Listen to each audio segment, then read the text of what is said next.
Sosok Bang Long, pahlawan Rempang, Kapolres dibuat terdiam tolak buka baju saat ditangkap. Nama Iswandi alias Bang Long alias Awi saat ini tengah menjadi sorotan terkait aksi demo penolakan penggusuran Rempang di Batam Kepri. Bang Long merupakan salah satu pengunjuk rasa yang kabar terakhirnya ditangkap dan ditahan di Mapolda Kepri. Namun sementara ini belum ada kejelasan atau nasibnya Bang Long. Kami belum mendapatkan validasi mengenai status Bang Awi apakah sudah menjadi tersangka atau belum, kata Sandri Surdri, SH kuasa hukum Iswandi.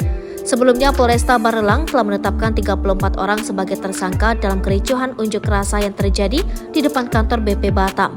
Kombes Pol Zahwani Pandra Arsyad, Kabid Humas Polda Kepri, mengkonfirmasi penetapan tersangka ini.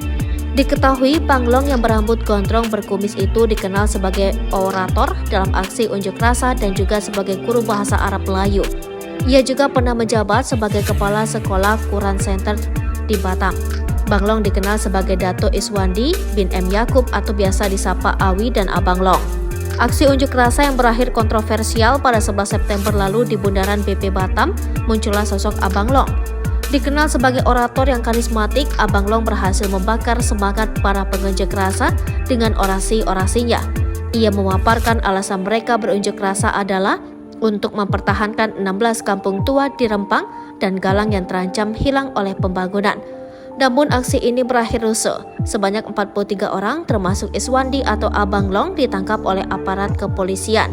Saat ditangkap, ia menjadi satu-satunya yang menolak membuka bajunya di hadapan Kapolresta Barelang, Kombes Pol Nugroho. Bahkan Kapolresta melarang orang yang mendesak meminta Abang Long untuk tidak melanjutkan. Iswandi alias Bang Long ternyata adalah alumni Fakultas Agama Islam Universitas Muhammadiyah Yogyakarta angkatan 2000. Penangkapan ini menarik perhatian dari keluarga alumni Universitas Muhammadiyah Yogyakarta. Dengan berbagai peristiwa yang terjadi, sosok Abang Long menjadi simbol dari dinamika kompleks aksi demonstrasi ini. Kedepannya perhatian publik masih tertuju pada nasib Abang Long dan bagaimana proses hukum yang akan dihadapinya.